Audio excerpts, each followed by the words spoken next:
Shri M K Haridas, ഈ മൃതദേഹം medical കോളേജിൽ വൈദ്യ പഠനത്തിന് നൽകാൻ താല്പര്യമില്ല എന്ന് പറയുന്നത് മകളാണ്. അങ്ങ് നേരത്തെ അത് പറഞ്ഞല്ലോ. പക്ഷെ വൈകുന്നേരം 4 മണിക്ക് പൊതുദർശനത്തിന് ശേഷം മൃതദേഹം മെഡിക്കൽ കോളേജിന് കൈമാറുമെന്ന് അറിയിച്ചത് CPM ആണ്. ഇതൊക്കെ തീരുമാനിക്കാൻ CPMന് എന്ത് അവകാശം? അവസാന കാലത്ത് ലോറൻസ് പലതും തുറന്നു പറഞ്ഞിരുപ്പോഴൊക്കെയും അവഗണിച്ച് അകറ്റി നിർത്തിയവർ മരിച്ചെന്നറിഞ്ഞപ്പോൾ അവകാശം പറഞ്ഞു വരുന്നത് എന്തിന്?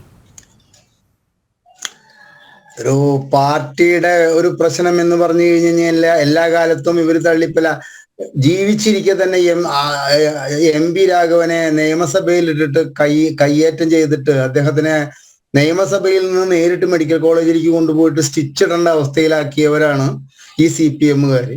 അദ്ദേഹം സത്യത്തിൽ പറഞ്ഞ വിഷയത്തിൽ നിന്ന് വ്യതിചലിക്കുകയല്ല, TK രാമകൃഷ്ണൻ ഒരു പേപ്പർ കൊടുക്കാൻ വേണ്ടിയിട്ട് എന്തോ ഒരു രേഖ കൈമാറാൻ വേണ്ടിയിട്ട് അദ്ദേഹത്തിന്റെ അടുത്തേക്ക് കുറച്ച് ആവേശപൂർവ്വം അടുത്തേക്ക് ചെന്നപ്പോൾ TK രാമകൃഷ്ണനെ ആക്രമിക്കാനാണെന്ന് വിചാരിച്ചിട്ട് MP രാഘവനെ ആ നിയമസഭയിലിട്ട് കൈകാര്യം ചെയ്തിട്ടുള്ളവരാണ് ഈ CPM എന്ന് പറയുന്ന പാർട്ടി.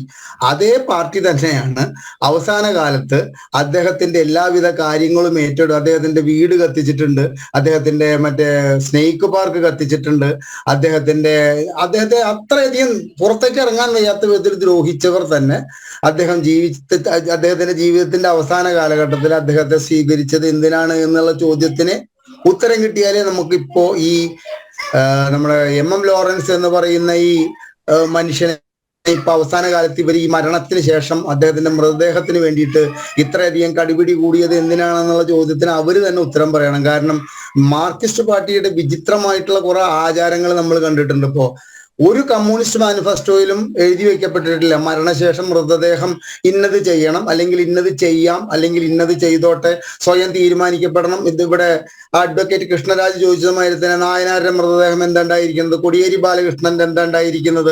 ഇപ്പൊ അതിൽ നിന്ന് വ്യത്യസ്തമായിട്ട് നമുക്കിപ്പോ സീതാറാം യെച്ചൂരിയുടെ അദ്ദേഹത്തിന്റെ ഇഷ്ടപ്രകാരം അത് പഠനത്തിന് വിട്ടുകൊടുത്തതായിട്ട് കേട്ടിട്ടുള്ള ഒഴിച്ചു കഴിച്ചു കഴിഞ്ഞാൽ ഇതിനു മുമ്പ് ഇത്തരത്തിലുള്ള മൃതദേഹം പഠനത്തിന് വിട്ടുകൊടുക്കണമെന്ന് കമ്മ്യൂണിസ്റ്റ് മാനിഫെസ്റ്റോയുടെ പേരിലൊന്നും ചെയ്തിട്ടില്ല. ഒരു കമ്മ്യൂണിസ്റ്റ് മാനിഫെസ്റ്റോയിലും എഴുതി വയ്ക്കപ്പെട്ടിട്ടില്ല എന്തെന്ന് കടാമ്പുഴയിലേക്ക് പൂമൂടൽ നേരണമെന്ന് എഴുതി വെച്ചിട്ടാണോ? കോടിയേരി ബാലകൃഷ്ണന്റെ ഭാര്യ കടാമ്പുഴ ഇത്തരത്തിലുള്ളൊരു പൂമൂടൽ വഴിപാട് നടത്തിയതിന്റെ വിവാദം ഉണ്ടായിരിക്കുന്നത്. അപ്പൊ കാലത്തിനനുസരിച്ച്, കാലഘട്ടത്തിനനുസരിച്ച്, സാഹചര്യത്തിനനുസരിച്ചിട്ട് എന്ത് ചെയ്യും? മാർക്സിസ്റ്റ് പാർട്ടിയെ സംബന്ധിച്ചിടത്തോളം അവർ അവസരവാദികളായിട്ട് മാറും. ആ അവസരവാദത്തിന്റെ പേരിലാണ് ഇന്നിപ്പോ MM ലോറൻസിന്റെ ഈ മൃതദേഹത്തിന് വേണ്ടിയിട്ടുള്ള ഒരു അവകാശവാദം ഉന്നയിച്ചുകൊണ്ട് അത് മെഡിക്കൽ കോളേജിലേക്ക് കൊടുക്കണമെന്ന് അവരുടെ വാദം. ഞാൻ മകള് ചെയ്തത് ശരിയാണെന്നൊന്നും ഞാൻ പറയുന്നില്ല കേട്ടാ. കാരണം അച്ഛനെ ഭംഗിയായിട്ട് യാത്ര അയക്കാൻ അങ്ങനെയാണെങ്കിൽ ആയിക്കോട്ടെ എന്ന് മകൾക്കും വിചാരിച്ചുകൊണ്ട് തീർച്ചയായിട്ടും ആദരണീയനായ ആ വ്യക്തിയുടെ ഒരു ശവസംസ്കാര ചടങ്ങിന്റെ സമയത്ത് ഉണ്ടാക്കിയിട്ടുള്ള ഈ അന്തരീക്ഷം രണ്ട് വിഭാഗത്തിന്റെ ഭാഗത്തു നിന്നും ഒഴിവാക്കേണ്ടതായിരുന്നു. താങ്കൾ എന്നോട് ചോദിച്ച ചോദ്യമാണ് എന്തെന്ന്, ഇത് എന്തിനാണ് ഇപ്പൊ ഇവർ ഈ അവസാന സമയത്ത് വന്നതെന്ന് പറഞ്ഞാൽ അത് CPM എന്ന് പറയുന്ന പാർട്ടിയുടെ ഒരു ശൈലിയാണത്.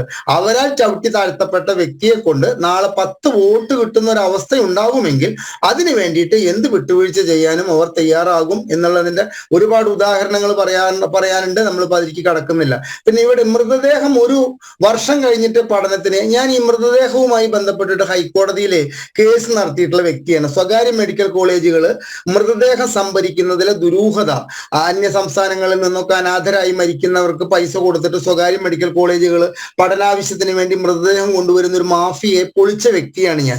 അപ്പൊ ആ സമയത്ത് ഒരു മൃതദേഹം കിട്ടിയാൽ ഒരു മെഡിക്കൽ കോളേജ് എന്ത് ചെയ്യും എന്നുള്ളത് കൃത്യമായിട്ട് മെഡിക്കൽ കോളേജുകളിൽ നിന്നും വാങ്ങിയിട്ടുള്ള എന്നെ സംബന്ധിച്ചിടത്തോളം ആ വിവരങ്ങളിലെ എഴുതി വെക്കപ്പെട്ട നിയമപ്രകാരം ഒരു മൃതദേഹം 24 മണിക്കൂറോ 48 മണിക്കൂറോ ഫ്രീസറിൽ വെച്ച ശേഷം അത് കഴിഞ്ഞു കഴിഞ്ഞാൽ ആ മൃതദേഹം രാസലായനിയിൽ ഇട്ട് വെക്കുകയാണ് ചെയ്യുക. രാസലായനിയിൽ ഇട്ട് വെച്ചിട്ടുള്ള മൃതദേഹം ഏകദേശം ഒരു മാസത്തോളം രാസലായനിയിൽ നിന്ന് 1 മാസം കഴിഞ്ഞിട്ടാണ് അത് പുറത്തേക്ക് എടുക്കുക. അപ്പോഴേക്കും അതിന്റെ രൂപം മുഴുവൻ മാറിയുണ്ടാവും, അത് കറുത്ത് വിറങ്ങലിച്ചിട്ടുള്ള ഒരു സാധനമായിട്ട് മാറിയുണ്ടാവും. അപ്പൊ 1 വർഷം കഴിഞ്ഞിട്ട് MM ലോറൻസിന്റെ ഈ മൃതദേഹം എന്തെങ്കിലും ആവുള്ളൂ എന്ന് ഹൈക്കോടതിയിൽ ഏതോ വക്കീൽ പറഞ്ഞിട്ടുണ്ടെങ്കിൽ അത് അജ്ഞത കൊണ്ട് പറഞ്ഞിട്ടുള്ളതാണ്. മൃതദേഹം മെഡിക്കൽ കോളേജിൽ കിട്ടിക്കഴിഞ്ഞു കഴിഞ്ഞാൽ കാലാകാലം അത് അതിന്റെ രൂപത്തില് ഫ്രീസറിൽ വെച്ച് സൂക്ഷിക്കാൻ ഒരു കാരണവശാലും സാധിക്കില്ല. ഒരു കൃത്യമായിട്ട് ഒരു മണിക്കൂറുകൾ കഴിഞ്ഞു കഴിഞ്ഞാൽ അതിനെ രാസലായനിയുടെ പേരിപ്പ് എനിക്ക് ഓർമ്മ വരുന്നില്ല. അപ്പൊ അതിന്റെ ഷീറ്റൊക്കെ എനിക്ക് വ്യക്തമായിട്ട് കിട്ടിയിട്ടുള്ളത് കൊണ്ടാണ് പറയണത്. അപ്പൊ അതിന്റെ രൂപം മാറും. അത് കഴിഞ്ഞിട്ട് പഠനാവശ്യത്തിന് 1 മാസം കഴിഞ്ഞു കഴിഞ്ഞാലാണ് ഇത് ഇവരുടെ ടേബിളിലേക്ക് മാറ്റപ്പെടുക എന്നൊക്കെ വ്യക്തമായിട്ടുള്ള ഒരു എഴുതി വെക്കപ്പെട്ട നിയമം മെഡിക്കൽ കോളേജിലുണ്ട്. അപ്പൊ ഒരു കൊല്ലം കഴിഞ്ഞിട്ട് ഈ മൃതദേഹം എന്തെങ്കിലും ചെയ്യുള്ളൂ. അത് കഴിഞ്ഞു കഴിഞ്ഞാൽ വേണമെങ്കിൽ തീരുമാനം എടുത്തു കഴിഞ്ഞാൽ തിരിച്ചു കിട്ടും. ഇപ്പൊ ഇതിലൊരു കാര്യം കൃഷ്ണദാസ് മനസ്സിലാക്കുക എന്താണെന്ന് അറിയോ? ഇപ്പൊ ഭരണം എന്ന് പറയുന്നത് LDFന്റെ കയ്യിലാണ്, ആരോഗ്യ വകുപ്പ് എന്ന് പറയുന്നത് LDFന്റെ കയ്യിലാണ്.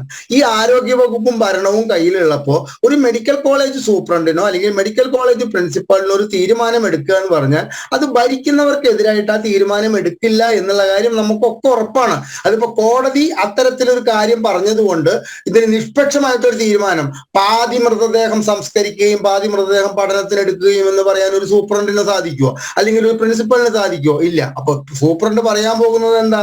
ഇപ്പോഴത്തെ സാഹചര്യത്തിൽ രാഷ്ട്രീയ സമ്മർദ്ദത്തിന്റെ മുകളിൽ ഇത് മാത്രവുമല്ല 2 or 3 മക്കൾ ഇതിന് അനുകൂലമായിട്ട് നിൽക്കുന്ന സാഹചര്യത്തിൽ അവരിൽ നിന്നും ഒരു റിട്ടേൺ ആയിട്ടുള്ള ഒരു ഇത് എഴുതി മേടിച്ചിട്ട് ഈ മൃതദേഹം പഠനാവശ്യത്തിന് വേണ്ടിയിട്ട് വിട്ടുകൊടുക്കാനാണ് 100% സാധ്യത എന്നാണ് ഈ സാഹചര്യത്തിൽ നിന്ന് ഞാൻ മനസ്സിലാക്കുന്നത്.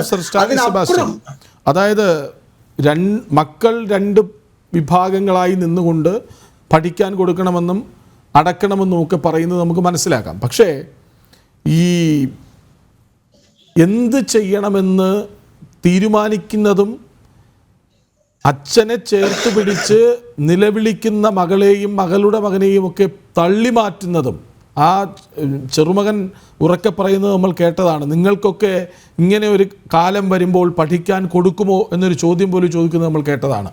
അപ്പോൾ അതൊക്കെ ചെയ്യുന്നത് അത് എന്ത് തരം രാഷ്ട്രീയ കളിയാണ്? അതാണ് മനസ്സിലാകാത്തത്. ഇതില് ഈ കഴുകന്റെ രാഷ്ട്രീയമാണ് കമ്മ്യൂണിസ്റ്റ് പാർട്ടി ലോകത്ത് എവിടെയാണെങ്കിലും ചെയ്യുന്നത്. ചവന്തീനി രാഷ്ട്രീയമാണ് കമ്മ്യൂണിസ്റ്റ് പാർട്ടിയുടെ കയ്യിലുള്ളത്. അപ്പൊ അതുകൊണ്ട് അവര് ആ പരിപാടി ചെയ്യുന്നതിന്റെ അകത്ത് പ്രത്യേകിച്ച് അത്ഭുതമൊന്നുമില്ല. അത് അവരുടെ വർഗ സ്വഭാവമാണ്. കമ്മ്യൂണിസ്റ്റ് പാർട്ടി അതുപോലത്തെ തരവഴിത്തരങ്ങളൊക്കെ എല്ലായിടത്തും കാണിക്കാറുണ്ട്. ഇവിടെ മനസ്സിലാക്കേണ്ട ഒരു കാര്യം, ഇന്ന് ഇപ്പം മരിച്ചുപോയ ഈ MM ലോറൻസ് ഒരു 30 വർഷം മുമ്പാണ് ഈ കഥ നടക്കുന്നത്. MM ലോറൻസ് ഉണ്ട്, വേറൊരു കമ്മ്യൂണിസ്റ്റ് നേതാവാണ് മരിച്ചതെങ്കിൽ ഇന്ന് ഈ കേരള മുഖ്യമന്ത്രിയും കേരള ഗവൺമെന്റും നടത്തുന്ന തീരുമാനമേ അദ്ദേഹവും അന്നേരം ചെയ്യത്തുള്ളൂ. അതായത് ഈ മരണം ആരെയും വിശുദ്ധരാക്കുന്നില്ല എന്നാണ് ഈയിടെ നമ്മുടെ ഒരു കമ്മ്യൂണിസ്റ്റ് നേതാവ് പോസ്റ്റ് ഇട്ടത്. ഇതിന്റെ അകത്ത് ഈ കമ്മ്യൂണിസ്റ്റ് പാർട്ടിക്കകത്ത് നല്ലവരും ചീത്തവരും എന്നുള്ള ഒരു വ്യത്യാസമില്ല. Communism devil. അപ്പൊ അതിന്റെ അകത്ത് നല്ലവരും ചീത്തവരും ഇല്ല, ഓൺലി ഡെവിൾ. അപ്പൊ അതുകൊണ്ട് ഇവരെല്ലാം ഈ മരിച്ചു പോകുന്ന കമ്മ്യൂണിസ്റ്റ് പാർട്ടിക്കാരും അവരുടെ നല്ല പ്രായത്തിൽ ഇമാതിരിയുള്ള അഭ്യാസങ്ങൾക്കെല്ലാം കൂട്ടുനിന്നവരും സപ്പോർട്ട് ചെയ്തവരുമാണ്. അതുകൊണ്ട് അവരോ അവരുടെ കുടുംബാംഗങ്ങളോ ഒരു സഹതാപവും അർഹിക്കുന്നില്ല. പിന്നെ ഒരു സോഷ്യൽ സ്റ്റാറ്റസിന് വേണ്ടി ഇവര് കമ്മ്യൂണിസത്തിൽ നിന്നുകൊണ്ട്, അതായത് ഒരേ സമയത്ത് 2 വള്ളത്തിൽ കാലി ചവിട്ടി, ഒരേ സമയത്ത് കമ്മ്യൂണിസ്റ്റ് പാർട്ടിയിലും ഒരേ സമയത്ത് കത്തോലിക്ക സഭയിലും നിന്നുകൊണ്ട് ഒരു ബാലൻസിങ് നടത്തിയവരാണ് ഇവരിൽ ചില ആൾക്കാർ. അതുപോലെ തന്നെയാണ് ഈ നേരത്തെ പറഞ്ഞ കൊടിയേരി ടീമുകളൊക്കെ ഒരേ സമയത്ത് കമ്മ്യൂണിസ്റ്റ് പാർട്ടിയിലും ഒരേ സമയത്ത് ഹിന്ദുവുമായിട്ട് അഭിനയിച്ചു. അല്ലാണ്ട് ഇവരുടെ എല്ലാം അൾട്ടിമേറ്റ് ലോയൽറ്റി ഒരു കാലത്ത് കമ്മ്യൂണിസ്റ്റ് പാർട്ടിയോടായിരുന്നു. പക്ഷേ ഇദ്ദേഹത്തിന് സംഭവിച്ചത് കുറച്ച് കഴിഞ്ഞപ്പോൾ ഇദ്ദേഹത്തിന് കമ്മ്യൂണിസം തെറ്റാണെന്ന് തോന്നി. പക്ഷെ അത് പുറത്തു പറഞ്ഞു കഴിഞ്ഞാൽ ഇന്നോവ വരും. അതുകൊണ്ട് രഹസ്യമായിട്ട് അവിടെ എവിടെയൊക്കെ ഇരുന്ന് പറഞ്ഞു. അത് മനസ്സിലാക്കിയ പാർട്ടി പുള്ളിയെ പൂട്ടി. ഇപ്പം ശവം പോലും വിട്ടുകൊടുക്കുന്നില്ല. അപ്പൊ അതുകൊണ്ട് ഇതിനകത്ത് ഒരു നീതി നിഷേധം എന്നൊരു കാര്യമില്ല. കാരണം അനേകം പേർക്ക് നീതി നിഷേധിച്ച കമ്മ്യൂണിസ്റ്റ് പാർട്ടിയുടെ ഭാഗമായിരുന്നു ഒരു കാലത്ത് ലോറൻസും. അത് കർമ്മ ഈസ ബൂമറായി. അതിപ്പോ പുള്ളിക്ക് തിരിച്ചു കിട്ടുന്നു എന്നുള്ളതേ ഉള്ളൂ. ഇത് കണ്ണു തുറപ്പിക്കേണ്ടത് ഇപ്പോഴും കമ്മ്യൂണിസ്റ്റ് പാർട്ടി ചക്കരയാണ് എന്ന് വിചാരിച്ച് ഇടതുമുന്നണിയിലും കമ്മ്യൂണിസ്റ്റ് പാർട്ടിയിലും ഒക്കെ ഒട്ടിപ്പിടിച്ച് നിൽക്കുന്ന ഹിന്ദുക്കളും ക്രിസ്ത്യാനികളുമാണ് മനസ്സിലാക്കേണ്ടത് കമ്മ്യൂണിസം ഡെവിൾ. അവിടെ നിന്നാൽ അവസാനം സംഭവിക്കുന്ന ഇതൊക്കെ ആയിരിക്കും എന്ന കാര്യം അവരാണ് മനസ്സിലാക്കേണ്ടത്. അതുകൊണ്ടാണ് ഞാൻ തുടങ്ങിയപ്പോഴേ പറഞ്ഞത്, ഇടതുമുന്നണിയിലും കമ്മ്യൂണിസ്റ്റ് പാർട്ടിയിലും ഉള്ള ക്രിസ്ത്യാനികൾ എന്തെങ്കിലും പെട്ടെന്ന് എഴുതി വെച്ചോളുക, അല്ലെങ്കിൽ നിങ്ങൾക്ക് പള്ളിയിലടക്കം കിട്ടത്തില്ല.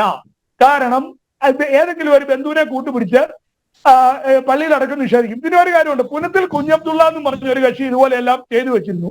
മാർക്സ്വാദിക്കൊന്നും അനങ്ങാൻ പറ്റിയില്ല. അയാളുടെ മക്കളും എന്ന് പറഞ്ഞു ഇത് മതപരമായ ചടങ്ങിലെ അടക്കത്തുള്ളൂ എന്ന് പറഞ്ഞു. മാർക്സിസ്റ്റ് പാർട്ടിയും ഇടതന്മാരും കുഞ്ഞബ്ദുള്ളയുടെ വീട്ടുകാരുടെ മുമ്പിൽ നിക്കറിൽ മൂത്രമൊഴിച്ചു. ഒന്നും ചെയ്യാൻ പറ്റിയില്ല. ഇതിലൊരു കാര്യമാണ് ഇത്രേ ഉള്ളൂ, അൻവറിന്റെ അടുത്ത് തോറ്റേന് പാവപ്പെട്ട ഒരു ക്രിസ്ത്യാനിയുടെ മുതുകത്ത് കയറി. അതാണ് ഇപ്പൊ നടന്നിരിക്കുന്നത്. അൻവറിന്റെ മുമ്പിൽ തോറ്റേന്റെ ക്ഷീണം മാറ്റാൻ വേണ്ടി പാവപ്പെട്ട ഒരു ക്രിസ്ത്യാനിയുടെ മുതുകത്ത് കയറി എന്നുള്ളതാണ്. ക്രിസ്ത്യാനി സിറ്റിംഗ് ഡെക്കാണ്. ക്രിസ്ത്യാനിയെ ഈസി ആയിട്ട് വളയ്ക്കാം, ഭീഷണിപ്പെടുത്താം. ഇതേ നേതാവിന്റെ പേര് ഈ ലോറൻസിന്റെ പേരിൽ എത്തിയിരുന്നായിരുന്നെങ്കിൽ നടക്കുവോ? നടക്കുകയല്ല, ഒരിക്കലും നടക്കത്തില്ല. ഒരു മാർക്സ്വാദിക്കാരനും അവിടെ ചെല്ലത്തുമില്ല. അത് ഏഴ് കിലോമീറ്റർ ആലത്തവൻ വരത്തില്ല. ഇന്നസെന്റിന്റെ അടുത്ത് നടത്തി നോക്കി. ഇന്നസെന്റിന്റെ വീട്ടുകാർ പറഞ്ഞു പാർട്ടി ഷവർക്കൊക്കെ വീട്ടിൽ വെച്ചാൽ മതി, ഇന്നസെന്റ് ക്രിസ്ത്യാനിയായിരുന്നു പറഞ്ഞു. ഈ ലോറൻസിനെ പോലെ തന്നെ ക്രിസ്ത്യാനിയായിരുന്നു സിനിമാ നടൻ ഇന്നസെന്റ്. എന്തിയാ മാർക്സ്വാദി? ഒരുത്തരും വന്നില്ല. അടിയിട്ടിയാണ് ഇന്നസെന്റിന്റെ വീട്ടുകാരുടെ ഈ അടിയിട്ടിയാണ്. ഇരട്ടച്ചങ്ങൊക്കെ അങ്ങ് വീട്ടിൽ വെച്ചാണ്. അത്രേ ഉള്ളൂ. ഇന്നസെന്റിന്റെ ആൾക്കാർ കൃത്യമായിട്ട് പറഞ്ഞു ഒരു മാനിപ്പുലേഷനും പറ്റത്തില്ല, പള്ളിയിൽ നടക്കും. അത്രേ ഉള്ളൂ. അത് ആ ഒരു തന്റെ ആശയം കൊച്ചുമോനും ആ ടീമുകൾ കാണിച്ചു കഴിഞ്ഞാൽ ഈ മാക്രി പാർട്ടി ഒടിയും, ഇവരുടെ കൂടെ നിൽക്കുന്നവരും ഒടിയും. ശരി ശരി ശരി.